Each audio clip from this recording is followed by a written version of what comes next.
and welcome to the range. Today's episode isn't covering any particular firearm. Today I'm going to tell my opinion about this series and its results. We could even call this season 1 finale, as I have now covered all rifles currently in the game. Obviously, I will be making more episodes about rifles when Expansive Worlds releases more of them. I hope everyone learned at least something about the firearms we've taken a look at. At least I have learned a thing or two. Firstly, when I started this series, I was curious to find out what the stats actually mean, specifically accuracy. I had two theories which could apply: bullet dispersion and bullet drop theories.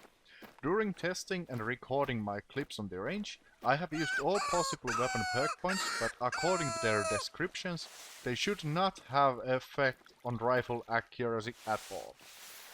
Pretty early on in the series, I started to notice that accuracy stat does not seem to have any effect for bullet dispersion, as I failed to find any, at least when it comes to shooting at the range. Not that I've seen a difference on the field either. During my testing, I noticed that bullets seem to land identically every single time. There were a few examples where even the scopes would be tiny bit misaligned, not to mention the Ironsides. I realized that dispersion theory isn't the thing I'm looking at.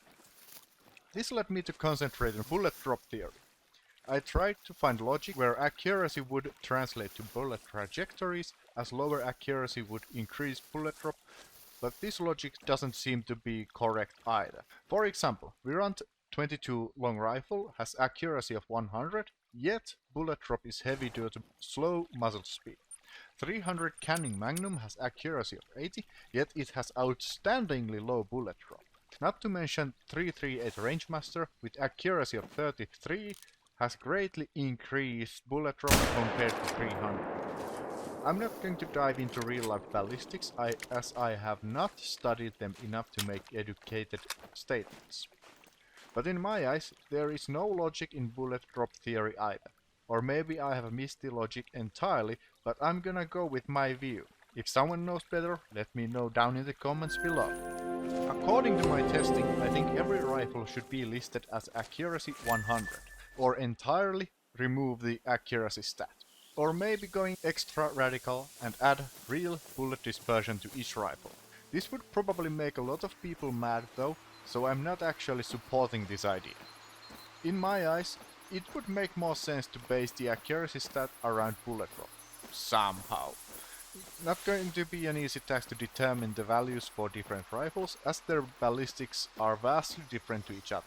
Secondly, more of a result of empirical research, but important nonetheless.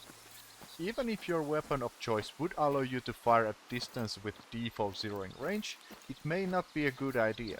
Scoring 2.0 was a good and bad addition back when it was released, as new scoring system allows you to get full score out of your harvest fairly easy. But at range, it may require surprising amount of tracking some wounded animals.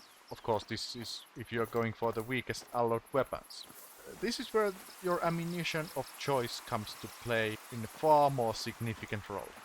Depending on your game animal, picking right ammo for the right situation actually benefits you quite a lot. In general, I do recommend and prefer high penetration bullets for every situation, as they will feel the check marks for harvesting full score animals far easier. But this is not the most effective usage, as higher penetration ammo reaches vital organs way easier than more expanding bullets, especially at longer ranges. If you fail to drop the animal on the spot, they will flee way further. If you are not going to hit double lung from the current distance, using high expansion bullets may require you to wait a bit to get that lung shot in, but just hitting a single lung with higher expansion will reduce the tracking distance plenty. High expansion in general trades penetration to high expansion significantly, so you have to be extremely conscious about the distance and your positioning if you want to take full advantage of the penetration/expansion trade-off. Overly simplified version if going for long shots. Close range, use polymer tips. Long range, use soft points. Thirdly, as I briefly mentioned earlier, Ironside Misalignments proved to be very common.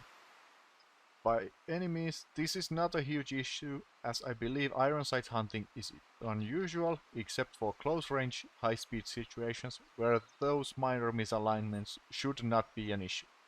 I haven't been in contact with Expansive Worlds about this issue, nor am I aware if they know about this. Neither have I been following the patch notes to see if any of these have been fixed since.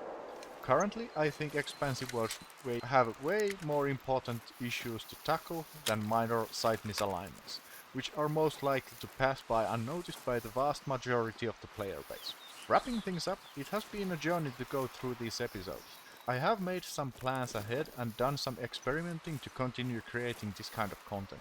Experiments ahead made me decide that I'm going to move on to handguns next. I was hoping to do shotguns first instead, but some inconsistencies with the patterning made me put that to later date. So, rifles completed, moving on to handguns. If you like this content, please leave a like and consider subscribing, so you won't miss the upcoming episodes. It has been a very pleasant surprise how positively you, the viewers, have been reacting to this series. If you have any additional questions, I will be checking the comment section and will try to answer as many as I can. But that's all for today. Thanks for watching, and I hope to see you again on the range.